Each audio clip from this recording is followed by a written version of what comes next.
Hello viewers, आज का topic है सर्वनाम किसे कहते हैं। सर्वनाम के कितने भेद होते हैं। चलिए वीडियो को स्टार्ट करते हैं। सर्वनाम किसे कहते हैं। संज्ञा के स्थान पर प्रयोग किए जाने वाले शब्दों को सर्वनाम कहते हैं। संज्ञा के स्थान पर प्रयोग किए जाने वाले शब्दों को सर्वनाम कहते हैं।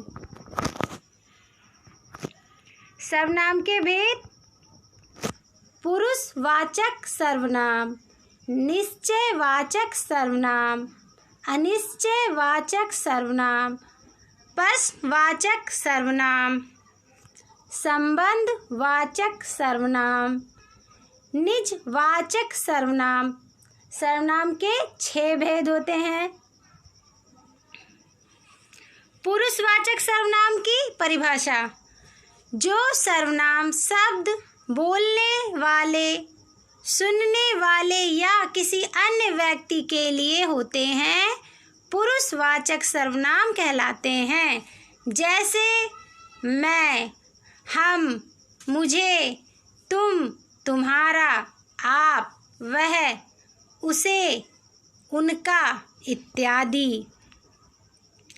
निश्चयवाचक सर्वनाम।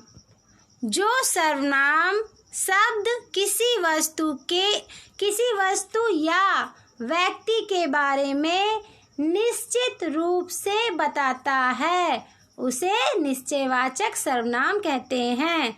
जैसे यह, वह, इस, उस इत्यादि।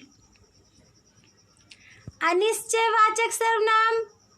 जिस सर्वनाम शब्द से किसी अनिश्चित वस्तु या व्यक्ति की जानकारी नहीं प्राप्त होती है, वह अनिश्चयवाचक सर्वनाम कहलाता है। जैसे कोई, कुछ, कम, ज़्यादा इत्यादि।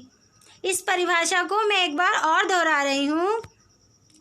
जिस सर्वनाम शब्द से किसी निश्चित वस्तु या व्यक्ति की जानकारी नहीं प्राप्त होती है, वह अनिश्चयवाचक सर्वनाम कहलाता है। जैसे कोई, कुछ, कम, ज़्यादा इत्यादि। प्रश्नवाचक सर्वनाम। जो सर्वनाम शब्द प्रश्न पूछने के लिए प्रयोग किए जाते हैं, उन्हें प्रश्नवाचक सर्वनाम कहते हैं। जैसे कहाँ, कौन, क्या, किसने इत्यादि। संबंधवाचक सर्वनाम।